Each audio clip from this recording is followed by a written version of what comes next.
நிறைய நாட்டில் நடக்கிற ஊழல், லஞ்சம், அதே மாதிரி குடி, அது வந்து குழந்தைகள்லாம் போய் சேர்ந்துருச்சேன்னு கவலை. பாலா, ஸ்பென்சர்ஸ், மல்சாநாதரை எல்லாரும் வந்திருந்தாங்க. எல்லா ஆளுமைகளாக கூப்பிட்டுருந்தோம்.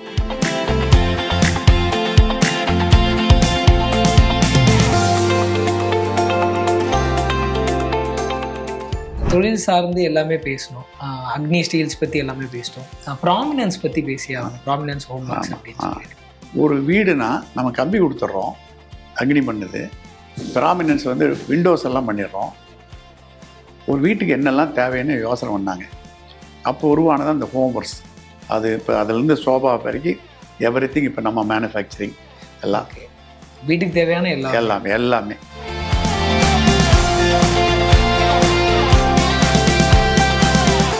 என் கையில் காசே நிற்கலன்னு தான் சொல்கிறாங்க. இஎம்ஐயில் ஒரு பொருட்கள் வாங்குறாங்க. சம்பளம் வாங்கினோடனே அடுத்த நாள் கையில் காசு இருக்காது. பருவத்திலையும் வளர்ந்ததுக்கு அப்புறமும் வந்து வரலாற்று சார்ந்த கதைகளும் படிக்கிறீங்க. இதுதான் உங்களுக்கு வந்து இந்த சமூக சேவைக்கான ஆர்வத்தை தூண்டிச்சு. இந்த மாதிரி கதைகளும் இந்த பேச்சுகளும். சமூக சேவைக்கு எப்படி வந்துச்சுனாங்க, முதல்ல வந்து நான் படித்து வந்த அந்த ஹரிஜன ஹாஸ்டல் ஒன்று. இன்னொன்று முக்கியமானது, நான் ஈரோடு வந்து இதெல்லாம் பண்ணிட்டு இருக்க போது 1999 அந்த பெடிஷியா வந்து ஒரு நீண்ட நாள் ஒரு 6 வருஷம் நின்றுச்சு. அதை யாரும் செயல்படுத்தலை.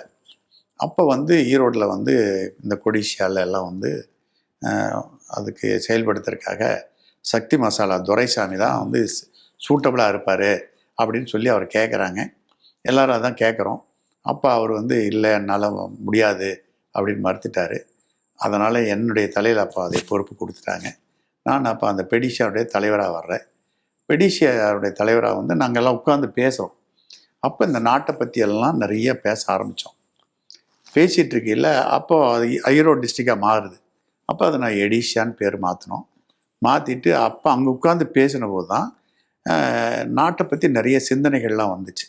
சிந்தனைகள்லாம் வந்தபோது நான் இதுக்கு என்ன பண்ணலான்னு சொல்லி நாங்கள் அதுக்கு ஒரு பேர் வைக்கலான்னு பேர் வச்சோம். தேசிய நல விழிப்புணர்வு இயக்கம்னு. சி. சுப்பிரமணியம் அவருடைய மருமகன் அங்கே இருக்கார், எல்லாம் ராமகிருஷ்ணன். அவரெல்லாம் வச்சு கலந்து பேசிட்டு இருந்தபோது அவர் சொன்னார், இதுக்கு பொருத்தமான தலைவர் வந்து எஸ்கேம் தான் அப்படின்னார். அப்போ போய் நான் தான் ஃபஸ்ட்டு பார்க்குறேன். அவர் போய், ஐயா இந்த மாதிரி இது ஒன்று பண்ணலான்ருக்கேன், நீங்கள் இருக்கும். சரி, நான் தலைவராக இருந்தால் நீ செக்ரட்டரியாக இருப்பான்னு கேட்டார். அவர்கிட்ட போனபோது தான் அவருக்கு என்ன ஒரு நல்ல மனிதராக சேவ் பண்ணார். ஒரு என்னை செதுக்குனது எஸ்கே மயிலானந்தம். அங்கே போனபோது தான் நமக்கு வந்து இந்த கொடுத்தது பூரா அந்த சமுதாயம் தான். சமுதாயத்தில் தான் நமக்கு எல்லாம் கிடைச்சிது. அப்போது நம்ம சமுதாயத்துக்கு பொருள் மட்டும் இல்லை, என்னெல்லாம் முடியுதோ எல்லாமே கொடுக்கணும். நம்மகிட்ட பொருள் இருந்தால் பொருள் கொடுக்கணும், உழைப்பு இருந்தால் உழைப்பு கொடுக்கணும், சிந்தனை இருந்தால் சிந்தனை கொடுக்கணும் அப்படின்னு அவர் தான் சொன்னார். அப்போ தான் நாங்கள் வந்து நிறைய அவர் செய்யக்கூடிய சேவைகள் இதெல்லாம் பார்த்தபோது தான் அவர், லக்ஷ்மணையர் இதெல்லாம் தான் வந்து இன்றைக்கி இதையை வந்து நாங்கள் பெரிய அளவில் கொண்டு போவோம்னு சொல்லிட்டு பண்ணோம்.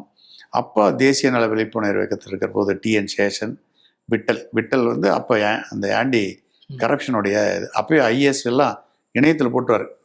கரப்ஷன் வந்ததுன்னா தனி பாடி, அந்த தனி பாடிக்கு அவருக்கு ஒரு பெரிய அந்த அத்தாரிட்டி விட்டல் தெரியும். அதே மாதிரி தேர்தல் கமிஷன்னா டிஎன் சேஷன் அவர் வந்து கேட்டார், நல்லவங்க ஒருத்தர் இல்லையா ஓட்டு போடுறதுக்கெல்லாம் சொன்னாங்க. நாங்கள் தேசிய நல விழிப்புணர்வில் அதெல்லாம் பண்ணோம். நாங்கள்லாம் ஒரு பெரிய டீமே சேர்ந்துட்டு எஸ்கேஎம் கொண்டு மைக் வச்சுட்டு போய் 100% ஓட்டு போட சொன்னோம். அப்படியெல்லாம் பண்ணோம். வருஷம் வந்து குடியரசு தினம், சுதந்திர தினம், காந்தி ஜெயந்தி இந்த 3ஐயும் பெரிய அளவில் இது பண்ணுவோம், செலிப்ரேட் பண்ணுவோம். பெரிய மனிதர்களை கூட்டி அதை பேசுவோம். அதே மாதிரி அண்ணா ஹசாரே பண்ணபோது இன்னொரு காந்தி கிடைச்சிட்டாருன்னெல்லாம் கொண்டாடினோம். இதெல்லாம் நாங்கள் செஞ்சோம். இது வந்து அப்போ சி. சுப்பிரமணியம் அவங்களால் தான் துவங்கப்பட்டது. அவர் தான் வந்து ஃபஸ்ட்டு துவங்கி வச்சார். கார்கில் வரும்போது நிறைய நிதி திரட்டி கொடுத்தோம். இதெல்லாம் தொடர்ந்து இதுக்கு வந்து எஸ்கேம்னா என்னுடைய வாழ்நாளில் மறக்க முடியாத மிகப்பெரிய மனிதர் அவர் தான். என்ன ஒரு நல்ல முறையில் என்னை செதுக்கின ஒரு நல்ல மனிதர். இப்போ நீங்கள் அந்த சமூக சேவைகள் பற்றிலாம் பேசும்போது நல்லோர் வட்டம் ஈரோடு அதை பற்றி நாங்கள் பேசியாகணும். கண்டிப்பாக அது சார்ந்த விஷயங்கள் என்னென்ற இந்த தேசிய நல விழிப்புணர்வு இயக்கம் பண்ணிட்டு இருந்தோம். அப்புறம் என்னுடைய உடல்நிலை சார்ந்து நான் ஒரு பிரேக் எடுத்துட்டேன்.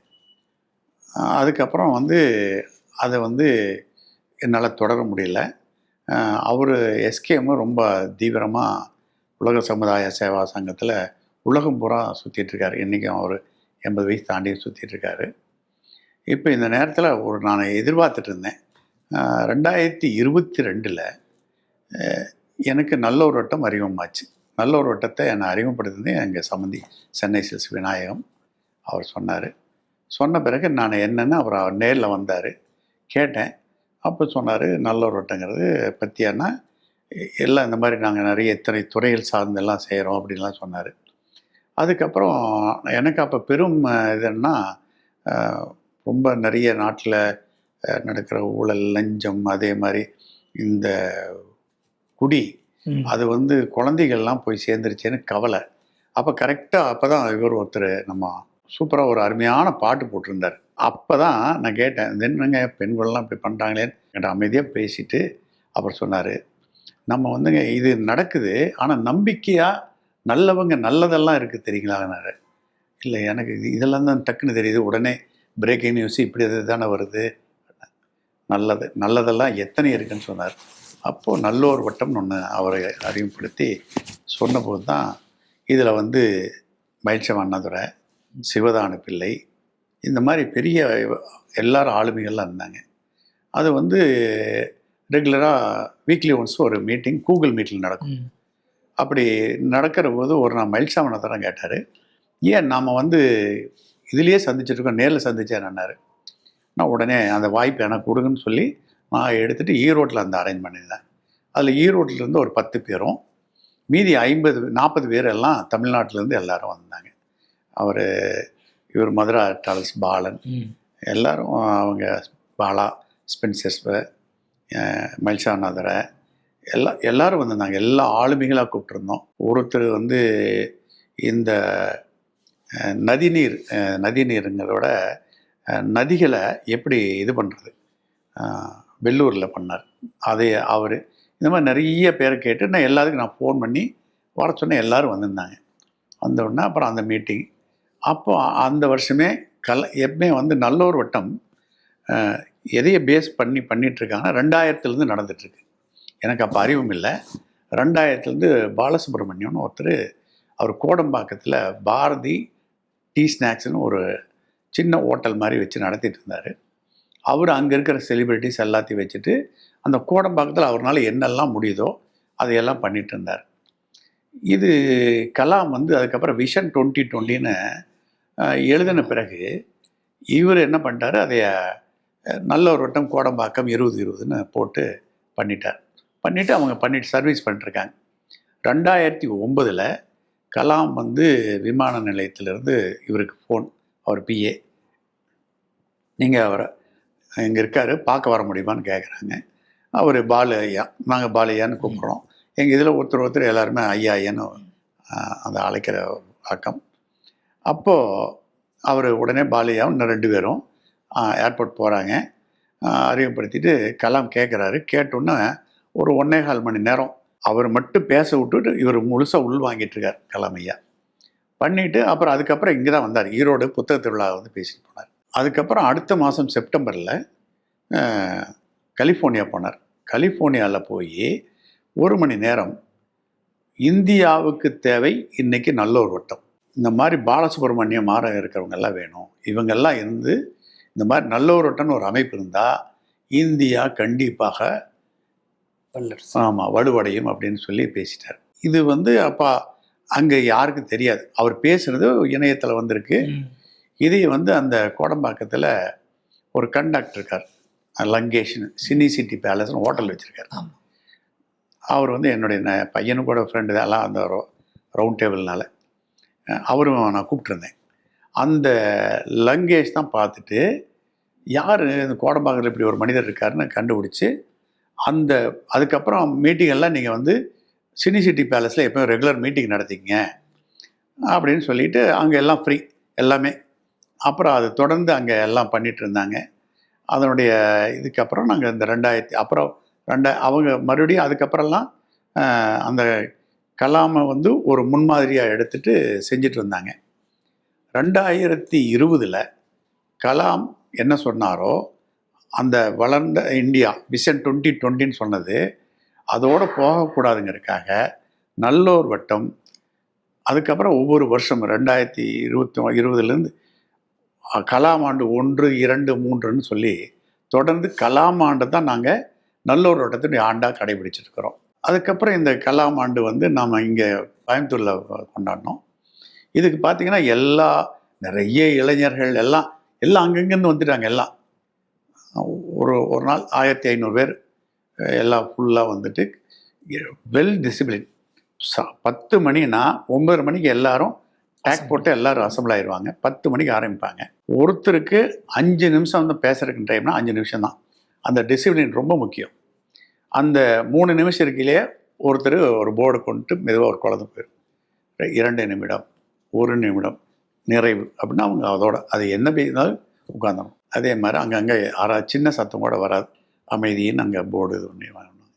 இந்த மாதிரியான ஒரு நல்ல டிசிப்ளினான ஒரு நல்ல ஒரு இடத்தை பார்த்தேன். ரொம்ப பிடிச்சு போச்சு. அப்புறம் அதில் பார்த்தா இப்போ வந்து அதில் 11 களங்கள் 100 துறைகளாக எடுத்துட்டு ஃபஸ்ட்டு மாணவர்கள், மாணிக்க மாணவர்கள்னு எல்லாம் அரசு பள்ளி மாணவர்கள் தான். அரசு பள்ளியில் படித்த மாணவர்கள் எல்லாம் செலக்ட் பண்ணி அவங்களுக்கான தலைமை பயிற்சி ஒரு 2 நாள் அப்பப்போ கேம்ப் பண்ணி அந்த கேம்பில் அந்த 2 நாளும் அவங்களுக்கான தலைமை பயிற்சியெல்லாம் கொடுத்து அவங்கெல்லாம் இன்னும் நல்ல அவங்க மாணிக்க மாணவர் உருவாக்குறாங்க இன்றைக்கி. அது மாதிரி இப்போ ஒரு 5000 6000 மாணவர்கள் இருக்காங்க. அதே மாதிரி கல்லூரி மாணவர்களுக்கு கலாம் ஜோதி மாணவர்கள், அப்புறம் இளைஞர்களுக்கு, இதில் ஆசிரியர்கள். ஏன்னா எப்போ மாணவர்கள் வர்றாங்களோ அதே துறையில் ஆசிரியர்கள், லட்சிய ஆசிரியர்கள், இப்போ லட்சிய பேராசிரியர்கள், இப்படி ஒவ்வொரு துறைகளாக 100 துறை. கடைசியாக நம்ம சொல்கிறது உலக சமாதானம். நாங்கள் எங்களுடைய இதில் பழக்கமே தினந்தோறும் காலையில் 11:11 உலக சமாதானத்துக்காக தினந்தோறும் நாங்கள்லாம் ஒரு அமைதி மௌனம் இது பண்ணுவோம். 11:11க்கும் எல்லோரும் இது நீண்ட நாளாக அது ஒரு பழக்கமாகவும் வச்சிட்ருக்கிறோம். அதில் கிராமம் சார்ந்த ஒரு கிராமம்னு எடுத்தால் அந்த கிராமத்தை அங்கே இருக்கிற இளைஞர்களே அந்த கிராமத்தை டிராயிங் பண்ணணும். நம்ம போய் இன்றைக்கி டிஜிட்டல் இதெல்லாம் வந்துருச்சு எல்லாம் பண்ணி அப்படி இல்லை, அவங்களே டிராயிங் பண்ணணும். அங்கே இடத்துல ஒரு மரம் இருக்குல்ல, அப்படி உட்காந்து குரூப்பாக உட்காந்து பண்ணையில் அந்த ஊரை பற்றியான ஃபுல் டேட்டா எடுத்துடுறாங்க. அவங்க எத்தனை பேர் படிச்சிருக்காங்க, எத்தனை பேர் வீட்டில் டிவி இருக்குது, இந்த மாதிரி எல்லா டேட்டா எடுத்து அந்த கிராமத்திற்கான வளர்ச்சிக்கான என்ன தேவைகள், அங்கே அந்த ஊரினுடைய என்ன சோர்சஸ் இருக்குது, இது எல்லாம் ஸ்டடி பண்ணி நல்ல ஊராட்சி தலைவர்கள் இப்போ எங்கிட்ட ஒரு 10-20 பேருக்கு மேலே இருக்காங்க. இப்போ என்ன பண்ணிகிட்ருக்கோன்னா கேம்ப் பண்ணிகிட்ருக்குறோம். நல்ல ஒரு 1000 ஊராட்சி தலைவர்களை உருவாக்கணும்னு சொல்லி இப்போ 7 கேம்ப் முடிஞ்சிருக்கு. ஒவ்வொரு கேம்ப்பு 100 பேர். அவங்களுக்கு எல்லாம் சொல்லி அந்த கிராம நிர்வாகமெல்லாம் சொல்லி கடைசியில் அந்த கிராம நிர்வாக கையேடும் கொடுத்துறோம். அவங்க ஒரு பிடிஓ நம்பியோ ஒரு இஓ நம்பியோ ஒரு கிளர்க் நம்பியோ இருக்க வேண்டியதில்லை. யார் வந்தாலும் அவங்களால அதை நடத்த முடியும். அதே மாதிரி கிராம சபையை இப்படி ஒவ்வொன்றும் கிராமத்துக்கு இந்த மாதிரி ஒவ்வொரு துறைகளையும் இளைஞர்களில் திறமை திருவிழா, விளையாட்டு, இப்படி ஒவ்வொரு துறைகளையும் இந்த 100 துறைகளை பிரித்து பண்ணி இந்த நல்ல ஒரு வட்டம் தொடர்ந்து செயல்பட்டுருக்குறோம். நேற்றுக்கு கூட நான் சொன்னேன் இல்லைங்களா, நேற்றும் முந்தின நாளும் முதல் நாள் 2 காலேஜு, நேற்று 2 காலேஜில் போய் இந்திய அரசியலமைப்பு சாசனம் ஜனநாயகம் அப்படிங்கிற தலைப்பில் அவர் பழனிதுரையா வந்து 2022 அவர் அப்படி தான் தினமணியில் வர ஆர்டிக்கிளில் படிச்சுட்டு அவரை நான் கூப்பிட்டோம். அதையும் வந்து நம்ம 2022-23 அவரை வச்சு நாங்கள் இதில் ஈரோட்டில் ஃபஸ்ட்டு சந்தித்தோம். அதுக்கப்புறம் அவர் எங்களோட ஏந்து பணியாற்றிட்டு வர்றாரு. அதில் என்னென்னா அவர் வந்து பஞ்சாயத்து ராஜுக்கு அத்தாரிட்டி பக்கா. அவர் நிறைய புக்ஸ் எல்லாமே இதுதான் எழுதியிருக்காரு. அவர் இப்போ கூட ஒரு புக் எழுதிட்டுருக்காரு. இந்த அரசியலமைப்பு சாசனம் எவ்வளவு முக்கியமானது அப்படிங்கிறதுக்காக ஒரு புத்தகம் தயாராகிட்டுருக்கு. இப்போ 2000 காப்பி சொன்னால் இப்போ 20,000 காப்பி வரைக்கும் தேவையாயிடுச்சு. இப்போ பிரிண்ட் ஆகிட்டுருக்கு. கூடிய சீக்கிரம் வந்துடும். உங்களுக்கு நான் அனுப்பிச்சி வைக்கிறேன். நிச்சயமா அவசியமான ஒன்று. அந்த முகப்புரையை நாங்கள் எல்லாத்துக்கும் இப்போ அது இது பண்ணுறோம். சமீபத்தில் வந்து போன மாதம் ஜூன் 1ஆம் தேதி, இந்த ஜூன் 1ஆம் தேதி ஈரோட்டில் மாண்புமிகு மக்கள் சங்கமம் அப்படின்னு சொல்லி ஒரு நிகழ்ச்சி ஏற்பாடு பண்ணியிருந்தோம். ஆக்சுவலாக அரசியல் அமைப்பில் என்ன சொல்கிறாங்கன்னா, நம்ம சொல்கிற மாதிரி மந்திரிகள்லாம் இல்லை, மக்கள் தான் மாண்புமிகு. அந்த விழிப்புணர்வு நாங்கள் கொண்டுட்டு போயிட்டுருக்குறோம். அதுக்கு தான் அந்த குடிமக்கள் தயாரிப்பு. மக்களை தயார் பண்ணணும். கட்சி அரசியலிருந்து மக்கள் அரசியல். கட்சி அரசியல் எப்படி இருக்குன்னா, ஒரு காலத்துல எல்லாம் காங்கிரஸ் கட்சி பிரிட்டிஷ் ஒரு வெள்ளைக்காரங்களாக ஆரம்பிக்கப்பட்டாலும் அதுக்கு அப்புறம் பின்னாடி வந்து அது சுதந்திரத்துக்காக காங்கிரஸுடைய கொள்கை ஒரே இது லட்சியம் இந்திய சுதந்திரம். காந்தி இதெல்லாம் கிடைச்ச பிறகு கூட காங்கிரஸ் கூட கலைச்சலான்னு தான் சொன்னார். ஒரு சித்தாந்தத்தின் அடிப்படையில் அன்றைக்கி இருந்தது. அதே மாதிரி கம்யூனிஸ்ட் கட்சிகள், சோசலிஸ்ட் கட்சி, இங்கே வந்து திமுக திராவிட முன்னேற்ற கழகம் கூட அண்ணா ஒரு சித்தாந்த அடிப்படையில் கொண்டாந்தார். அன்னைக்கு எல்லா கட்சிகள்லாம் என்ன பண்ணுவாங்கன்னா, அவங்களுக்கு உறுப்பினர்கள் தான் சந்தா கொடுப்பாங்க. பத்துலைன்னா மக்கள்கிட்ட போய் துண்டு ஏந்தி போவாங்க, உண்டியில் ஏந்தி போவாங்க. அது சித்தாந்த அரசியலாக இருந்த காலத்தில். இப்போ கட்சிகள்லாம் மாறிடுச்சு. இப்போல்லாம் என்னவா மாறிடுச்சுன்னா, எல்லாமே கார்பரேட்டு எல்லாம் இது. இப்போ எப்படி மாறிடுச்சுன்னா, எல்லோரும் ஏர்ன் பண்ணுறதுனால, அது கரப்ஷன் இதெல்லாம் இருக்கிறதுனால தொண்டர்கள் யாரும் வந்து போய் தானாக போய் வேலை செய்ய மாட்டான். பணம் கொடுத்தா தான் போவான், வேலை செய்வான். அந்த மாதிரி ஆயிடுச்சு. ஆனால் அன்னைக்கெல்லாம் அப்படி இல்லை. இந்த கட்சிகளில் பூரா எல்லாருமே அந்த ஊழியர்கள் எல்லாம் தன்னெழுச்சியாக போராடுவாங்க, தன்னெழுச்சியாக செய்வாங்க. அப்படி தான் நம்முடைய அரசியல் இருந்தது. அதனால் நாங்கள் வந்து கட்சி அரசியலேருந்து மக்கள் அரசியல், மக்கள் தான் வந்து மக்கள் விழிப்படையணும்.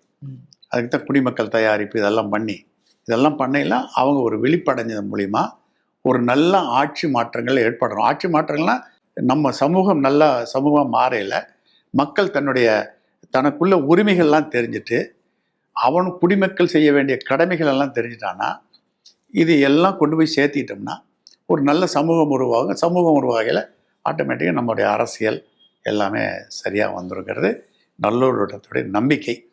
நாங்கள் தினந்தோறும் செய்தி போட்டுட்ருக்குறோம். நாங்கள் போகிறது கூட நம்பிக்கை செய்திகள், எல்லாமே நம்பிக்கையான வார்த்தைகள். அதனால் நல்ல ஒரு வட்டம் எங்களுக்கு இன்னைக்கு மிகப்பெரிய அதில் தான் தொடர்ந்து பயணிச்சிட்ருக்கோம். எப்போதுமே தொழில் சார்ந்த நபர்கள் அவங்களோட வாடிக்கையாளர்கள் இல்லை அவங்களோட ஊழியர்கள் இவங்க மேலே தான் சிந்தனை அதிகமாக இருக்கும். இந்த மக்கள் மேலே அதிக ஆர்வம், அதிக சிந்தனை இருக்குது, விழிப்புணர்வு ஏற்படுத்தணும் அப்படின்னு சொல்லிட்டு. இது வந்து நீங்கள் பொன்னியின் செல்வன் மாதிரி உள்ள புத்தகங்கள், வரலாற்று புத்தகங்கள் படித்ததுனால வந்த ஒரு விஷயமா? பொன்னியின் செல்வன்லாம் படித்தோம், அதையெல்லாம் நாங்கள் வந்து ஒரு ரசித்தோம்.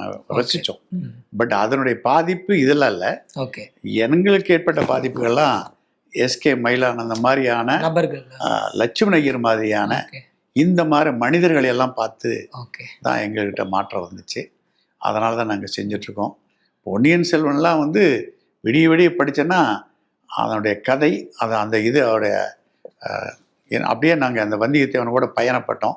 நம்ம வந்து தொழில் சார்ந்து எல்லாமே பேசணும். அக்னி ஸ்டீல்ஸ் பற்றி எல்லாமே பேசிட்டோம். ப்ராமினன்ஸ் பற்றி பேசியாகணும். ப்ராமினன்ஸ் ஹோம் ஒர்க்ஸ் அப்படின்னு இது வந்து அக்னி ஸ்டீல்ஸ் எங்கள் 3 பேர்த்துடைய ஃபேமிலி. இது வந்து எங்கள் ஃபேமிலி.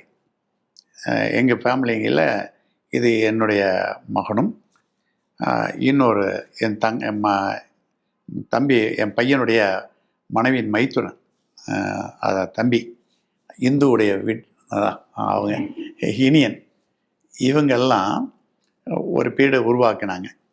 ஃபஸ்ட்டு இந்த ப்ரொஃபைலில் வாங்கி விண்டோ பண்ணிகிட்டு இருந்தாங்க. அப்போது இது மாதிரி ஒரு நம்மளே பண்ணணும் அப்படின்னு சொல்லி உருவானது தான் இந்த ப்ராமினன்ஸ். இது வந்து நம்ம ப்ரொஃபைல் மட்டும் பண்ணிகிட்டு இருந்தோம். ஒன்லி ப்ரொஃபைல் பண்ணி பேன் இண்டியா எல்லாம் சப்ளை பண்ணிகிட்டு இருந்தோம். இதில் இப்போ என்ன ஆச்சுன்னா, நாங்கள் இந்த கொரோனா வந்தோன்னா எல்லாம் வீட்டில் முடங்கி இருந்தோமா. அப்போ உட்காந்துட்டு அங்கே வீட்டில் எல்லாம் பேசிகிட்டு இருக்கிறோம். அப்போ உருவானது தான் இந்த ஹோம் ஒர்க்ஸ். ஒரு வீடுனா நம்ம கம்பி கொடுத்துட்றோம், அக்னி பண்ணுது.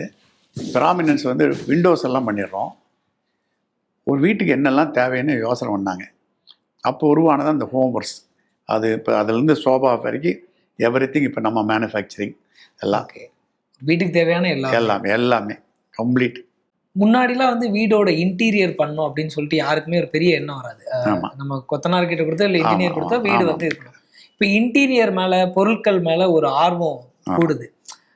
அந்த ஆர்வம் கூடுனதுனால தான் நீங்க இந்த தொழில் தொடங்குனீங்களா இல்ல வேற என்ன விஷயம் இந்த தொழில்? நாங்கள் வீடு கட்டையிலேயே அதெல்லாம் வந்துச்சு. அதில் ஒரு ஆர்கிட்ட வச்சு வீடு கட்டுறாங்க, ஒரு என்ஜினியர் வச்சு வீடு கட்டுறாங்க. வீடு கட்டையிலேயே இப்போல்லாம் வந்து நீண்ட நாளைக்கு முன்னாடியே வந்துருச்சு இந்த மாடுலர் கிச்சன்லாம். அதனால் என்ன இருக்குது தெரியுது, ஆர்வம் தெரிஞ்சுது. அப்போ நம்மளே எல்லாம் பண்ணணும் அப்படின்னு ஒரு முடிவு எடுத்துகிட்டு பண்ணது தான் இந்த ஹோம் ஒர்க்ஸு. இது எல்லாம் முழுக்க முழுக்க எங்கள் மகன்கள் இவங்கெல்லாம் உருவாக்கினது தான். ஓகே. இதில் என் பாட்டு ஒன்றுமே இல்லை. தொழில் தொடங்கின காலகட்டத்தில் இருந்த பொருளாதாரத்தோட இப்போ வந்து பொருளாதாரம் வளர்ச்சியும் இருக்கு. மக்கள் வந்து நிறைய செலவும் பண்றாங்க. ஆமாம் ஆமாம். அந்த அடிப்படையில் வந்து ஒரு கேள்வி என்னன்னா, இந்த பணம் எப்படி சேமிக்கிறது? ஒரு அடிப்படையில் எல்லாரும் வேலை பார்க்குறாங்க, என் கையில் காசே நிற்கலன்னு தான் சொல்கிறாங்க, இஎம்ஐயில் ஒரு பொருட்கள் வாங்குறாங்க. இதுக்கான ஒரு ஏன்னா விழிப்புணர்வு நுகர்வு கலாச்சாரம் ரொம்ப ஜாஸ்தி ஆயிடுச்சு எல்லாத்துக்குமே. நம்ம வந்து இன்றைக்கி ஆல்மோஸ்ட் எல்லாம் பார்த்தீங்கன்னா சம்பளம் வாங்கணுன்னே அடுத்த நாளே கையில் காசு இருக்காது. ஏன்னா எல்லாத்துக்கும் இஎம்ஐ. இன்றைக்கி பார்த்தீங்கன்னா இந்த எல்லா கன்சியூமருடைய டோட்டல் இதுவும் எல்லா மக்களுக்கு வந்து சேர்ந்துருச்சு. அவங்க எல்லாரும் தன்னை வாங்கணும்னு ஆசைப்பட்றாங்க.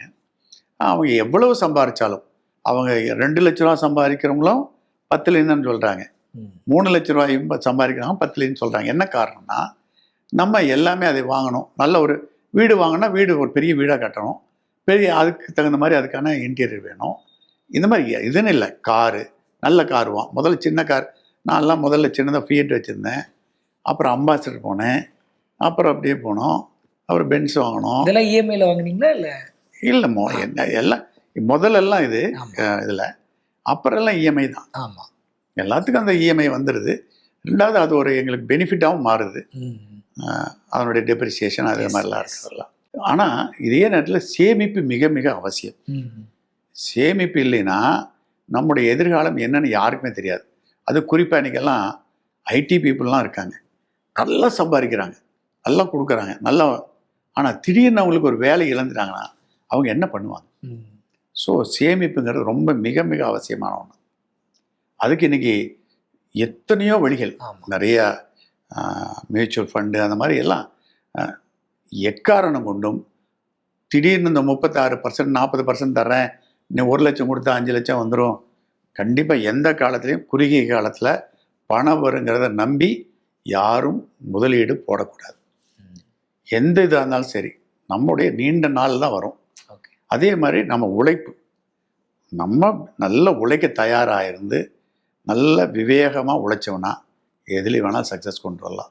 உங்களோட தொழிலோட ஆரம்பம் பார்த்தீங்கன்னா வந்து கோயம்புத்தூரை சார்ந்து தான் இருக்குது. எல்லாருமே தொழில் பண்ணணும் அப்படின்னா வந்து சென்னை தான் பிரதான பகுதி தொழில் ஆரம்பிக்கிறதுக்கு அப்படின்னு சொல்லுவாங்க. கோயம்புத்தூரில் ஆரம்பிக்கும் போது இன்றைக்கி கோயம்புத்தூரோட வளர்ச்சியை பார்க்குறோம் நாங்கள்லாம். பட் நீங்கள் ஆரம்பித்த காலகட்டத்தில் சென்னையை ஒப்பிட்டா கொஞ்சம் கம்மியாக தான் இருந்துச்சு. அப்போ எந்த நம்பிக்கையில் நீங்கள் கோயம்புத்தூர்? முதல்லையே நீங்கள் சென்னை வந்து பலதரப்பட்டதாக இருக்கும். பட் கோயம்புத்தூர் பேஸ் இந்த கொங்கு மண்டலம் எல்லாமே என்டர்பிரனர்ஸுடைய கோட்டை. இங்கே பார்த்தீங்கன்னா நிறைய ஃபவுண்ட்ரிஸ், அதே மாதிரி ஸ்பின்னிங் மில்ஸ், இதெல்லாம் இங்கே நிறைய இருக்கும். இப்போ ஈரோடு எடுத்தால் இது மாதிரி இருக்கும். திருப்பூர் எடுத்துட்டிங்கன்னா எக்ஸ்போர்ட்டர்ஸ் எக்கச்சக்கம். நீங்கள் இந்தியாவினுடைய மிகப்பெரிய ஒரு பொருளாதாரத்தை சப்போர்ட் பண்ணுற ஒரு ஊர் திருப்பூர். அதே மாதிரி கரூர், இன்னொன்று சொல்ல போனால் சிவகாசி அப்படி சொல்லலாம். அதெல்லாம் வறண்டு இருந்த ஒரு கந்தக பூமி சிவகாசி. அதே மாதிரி திருப்பூர் விவசாயம் பண்ண முடியாமல் இருந்ததுனால அன்னைக்கு வேறு என்னென்னு தேடின போதுக்கு வந்தது திருப்பூர். இப்படி இந்த கொங்கு பெல்ட்டு பொதுவாக நாமக்கல் எடுத்துட்டிங்கன்னா முட்டை, கோழி இதெல்லாம் இருக்கும். எல்லாமே இங்கே இந்த பகுதி பூராமே எல்லாம் தொழில் சார்ந்து ரொம்ப ஆர்வமுள்ள மக்கள். எல்லாருமே சாதாரணமாக தான் இருந்திருப்பாங்க. நீங்கள் ராமராஜ் எடுத்தாலும் சரி, சென்னை சில்க்ஸ் எடுத்தாலும் சரி, எல்லாருமே வெரி பிகினிங்கில் ரொம்ப ரொம்ப சாதாரண மனிதர்கள் தான். சக்தி யார் அன்னைக்கு வேணாலும் கோட் பண்ணலாம். எல்லாருமே பரம்பரையாக தொழில் சார்ந்து வந்தவங்கெல்லாம் இல்லை, எல்லாமே இந்த தலைமுறையில் வந்தவங்க நிறைய. இந்த கோயம்புத்தூர் மாவட்டம், கோயம்புத்தூர் கொங்கு பெல்ட். கோயம்புத்தூரோட வளர்ச்சியை நீங்கள் எப்படி பார்க்குறீங்க? கோயம்புத்தூர் வளர்ச்சி அபார வளர்ச்சி. அதுவும் இப்போ வந்து இன்ஃப்ராஸ்ட்ரக்சர்லாம் ரொம்ப நிறைய வந்துருச்சு. இன்னொரு பக்கம் ஐடி ஃபீல்டு நல்லா வந்துருச்சு. ஹாஸ்பிட்டல்ஸ் ஆமாம். சென்னைக்கு அடுத்தபடியாக கோயம்புத்தூர். இன்றைக்கி எல்லாம் வெளிநாட்டிலேருந்து வந்துலாம் இங்கே வைத்தியம் பார்க்குறாங்க. அப்படி இது இன்னொன்று கிளைமேட்டு, தண்ணி, இங்கே இருக்க சிறுவாணி வாட்டர், இங்கே இருக்க கிளைமேட்டு கரெக்டாக நம்ம பாலக்காட்டு கணவாயில் இருக்கிறோம். அதனால் நல்ல காற்று, எல்லா விதத்துலையும் ரொம்ப ஒரு அற்புதமான வாழ்றதுக்கு தகுந்த மாதிரியான ஒரு ஊர். ஒருத்தரோட பேட்டி எடுத்தா ஒரு சார்ந்த கேள்வி இருக்கும், பதில் இருக்கும். ஆனா நீங்க இலக்கியமும் பேசுனீங்க, சமுதாயத்துக்கு தேவையான விஷயங்களும் பேசுனீங்க, விழிப்புணர்வை பத்தியும் பேசுனீங்க, தொழில் பத்தியும் பேசுனீங்க. விகடன் சார்பா அதுக்கு வந்து உங்க நேரத்துக்கு மிகப்பெரிய ஒரு இன்னொன்று இந்த நேரத்தில் ஒளிரும் ஈரோடு ஃபவுண்டேஷன் சொல்லிடணும். நாணயம் விகடனில் ஆல்ரெடி போன வருஷம் ஒளிரும் ஈரோடு ஃபவுண்டேஷனுக்கு நீங்கள் விருது கொடுத்துருக்கீங்க. அந்த ஒளிரும் ஈரோடு ஃபவுண்டேஷன் வந்து ஈரோட்டில் ஒரு 50 பேர் சேர்ந்து எல்லாரும் சேர்ந்து உருவாக்கின ஒரு அமைப்பு ஒளிரும் ஈரோடு ஃபவுண்டேஷன்னு. இதுக்கு வந்து சூர்யா தானே முன் வந்து அதுக்கு நடித்து கொடுத்து டான்ஸ் எல்லாம் பண்ணி எல்லாம் பண்ணார். ஒளிரும் ஒளிரும் ஈரோடு அப்படின்னு. அதில் வந்து இப்போ இது வரைக்கும் 55 நீர்நிலைகள் நாங்கள் அதில் பல்வேறு பணிகள். அதில் வந்து அவர் என் பார்ட்னர் சின்னசாமி தான் தலைவர். இதில் எல்லாம் பார்த்தீங்கன்னா எல்லாம் பெரிய இப்போ ஒரு 90-100 பேர் இருக்காங்க. எல்லாம் வந்து வருஷம் அவருடைய சிஎஸ்ஆர் ஃபண்டு கொடுக்குறாங்க. அப்புறம் கட்டாயமாக வருஷம் 2 லட்ச ரூபா மினிமம் அது கொடுத்துடணும். இந்த மாதிரிலாம் வச்சுட்டு நிறைய பல்வேறு விதமான பணிகளில் முக்கியமாக வந்து நீர்நிலைகளை காப்பாற்றணும். இப்போ ஒரு 55 நீர்நிலைகள் பண்ணியிருக்காங்க. கடைசியாக பண்ணது 400 ஏக்கர் உள்ள நீர்நிலைகள். 400 ஏக்கர் உள்ள நீர். அதே மாதிரி மருத்துவம், கல்வி, அதே மாதிரி விளையாட்டில் சார்ந்து இருக்கிறவங்களுக்கு ஊக்கத்துக்காக கொடுக்குறது. அதில் வந்து இப்போ ஒரு செஸ் இனியன் ஒருத்தர் கிராண்ட் மாஸ்டர்லாம் இருக்காங்க. இப்போ கூட இன்னொரு பொண்ணு இப்போ சமீபத்தில் இது பண்ணாப்புல. இந்த மாதிரி ஒளிரும் ஈரோடு ஃபவுண்டேஷன் ஒரு பெரிய ஆர்கனைசேஷன், நிறைய பண்ணிகிட்ருக்கோம். இப்போ இதையை பார்த்து ஒளிரும் ஈரோடு கிருஷ்ணகிரி ஆரம்பித்தாங்க. அது மாதிரி ஒளிரும் ஈரோடு இப்படி எல்லா பக்கம் பண்ணணும்னு நினைக்கிறாங்க. பட்டு இது வந்து இந்த பகுதியினுடைய இது இந்த மாதிரி சேரிட்டி பண்ணுறதுனாலும் சரி, சேவை பண்ணுறதுனாலும் சரி, இது இந்த கொங்கு பகுதிக்கு எல்லாமே ஒரு எப்பவுமே இதுதான். இயற்கை சார்ந்தும் நிறைய விஷயங்கள். கண்டிப்பாக இயற்கை சார்ந்து சுற்றுச்சூழல் சார்ந்து பண்ணுறோம். முதல்ல எங்கள் குடும்பத்தை எடுத்துட்டிங்கன்னா என்னுடைய மனைவி, நாங்கள் 2 பேரும் வறுமையில், என்னுடைய குழந்தைகள்லாம் குடிசையில் தான் பிறந்தாங்க 2 பேரும். ஆனால் அவங்களுக்கு எல்லாம் தெரியும். இதில் வந்து என்னுடைய 2 மகன்கள் இளங்கோ அண்ட் நந்தகுமார். இளங்கோ வந்து இப்போ என்ன பண்ணிகிட்ருக்காருன்னா, அவர் பிஇ முடித்தார். பிஇ முடித்த பிறகு பிளாக் அண்ட் ஒயிட் மல்டிமீடியான்னு சொல்லிட்டு கோயம்புத்தூரில் ஒன்று ஆரம்பித்து இப்போ மில்கி மிஸ்ட்ரி, எம்சிஆர் இவங்களுக்கெல்லாம் முதல்ல வெரி பிகினிங் அவர் தான் எல்லாம் இதெல்லாம் பண்ணார். என்றைக்கும் அவங்க அதெல்லாம் சொல்லுவாங்க, அவங்களாம் ஃப்ரெண்டு எல்லாம் நல்லது. இந்த மாதிரி எல்லாம் பிளாக் அண்ட் ஒயிட் மல்டிமீடியான்னு ஒன்று ஆரம்பித்து பண்ணிகிட்டு இருந்தாப்புல. அதுக்கப்புறம் தான் மறுபடியும் எல்லாம் நாங்கள் அக்னிக்கு வர எல்லாம் எங்கள் சன்ஸ் 3 பேர்த்தையும் கூப்பிட்ட போது இளங்கோ வந்து அக்னிக்கு வந்துட்டாப்புல. இளங்கோ வந்து இது போக எங்கள் சவுத் ஆப்பிரிக்காவில் ஒரு யூனிட் இருக்குது. அது வந்து இப்போ எங்கள் 3 பேர் சன்னு பார்த்துக்கிறாங்க. முதல்ல இளங்கோ அதான் போயிட்டு இருந்தாப்புல. என்னுடைய 2வது மகன் வந்து நந்தகுமார், அவர் தான் அந்த ப்ராமினன்ஸ். பட் எல்லாத்துலேயும் இளங்கோ வந்து எல்லாத்துலேயும் தலைமையில் இருப்பாப்புல. அப்புறம் நந்தகுமார் அவர் இப்போ அந்த ப்ராமினன்ஸ், அதுக்கப்புறம் இந்த ஹோம்ஒர்க்ஸ் எல்லாம் சோஃபா என்ன இருக்கோ இதெல்லாம் பண்ணுறதெல்லாம் அவர். இன்னொன்று இனியன் வந்து இன்னொரு பையன்தான் எங்களுக்கு, என்னுடைய ஃப்ரெண்டு பையன். ஆனாலும் அவனும் அப்படியே இளங்கோவோட ஒட்டி தான் இருப்பான். ரொம்ப அற்புதமான பையன். அவர் ஜிடி நாயுடு மாதிரி எதையாவது புதுசாக அதில் கண்டுபிடிச்சிட்டே இருப்பான். இந்த யூபிவிசிலேயே பண்ணிகிட்ருக்கல, அதிலிருந்து வேஃபிலு அதெல்லாம் நீங்கள் போனீங்கன்னா பார்க்கலாம். எங்களுக்கு கிஃப்ட் இவங்கெல்லாம். அதே மாதிரி இவங்களுடைய வந்திருக்கிற எல்லாரும், எங்களுடைய மகனுக்கு வந்திருக்க 2 மனைவிகள், இனியனுக்கு வந்திருக்க எங்கள் அன்பு மகள் எல்லாம். இப்போ நீங்கள் பார்க்கும்போது நாங்கள் எல்லாருமே நினச்சோம் அக்னி ஸ்டீல்ஸ் இருக்குது அப்படின்னு சொல்லிட்டு, அது சார்ந்து இவ்வளோ கம்பெனிஸ் ஆரம்பிச்சிருக்கோம். இதெல்லாம் ஆரம்பிக்கணும் அப்படி, ஏன்னா எல்லாருமே அந்த தொழில் இருக்குன்னா அந்த தொழிலில் தான் வரணும்னு நினைப்பாங்க. இவ்வளோ தொழில்கள் ஆரம்பிக்கணுன்ற காரணம் என்ன? இது அக்னி நான் அங்கே ஆரம்பித்தது. ஆமாம். இது ஆரம்பிச்சது பூரா அத்தனை கிரெடிட்டும் பசங்களுக்கு தான் சேரும். ம். அவங்களுடைய மனசில் தோன்றுறது அதெல்லாம். ரொம்ப நன்றி உங்களோட நேரத்துக்கு. மகிழ்ச்சி. நல்ல இன்டர்வியூ நாங்கள் எடுத்ததில் இது வந்து ஏன்னா நிறைய உழைப்போட கதைகள் கேட்டிருக்கோம். அப்புறம் சுற்றுச்சூழல் மேலே உங்களுக்கு இருக்க காதல், அப்புறம் சமுதாயத்துக்கு மேலே இருக்க உங்களுக்கு இருக்க காதல் எல்லாத்தையுமே இந்த இன்டர்வியூ மூலயமா தெரிஞ்சுக்கிட்டோம். நேயர்கள் வந்து இதை பார்த்து நிறைய பேரோட வாழ்க்கையே மாறுற அளவுக்கு இந்த நேர்காணல் இருந்துச்சு. ரொம்ப நன்றியா. ரொம்ப ரொம்ப ரொம்ப மகிழ்ச்சி. எனக்கு விகடன்ல இருந்து நான் விகடனை தொடர்ந்து படிச்சுட்டு இருக்கிறதுனால விகடனில் என்னுடைய பேட்டி வருங்கிறது ஒரு மிகப்பெரிய இதுதான். ரொம்ப ரொம்ப மகிழ்ச்சி.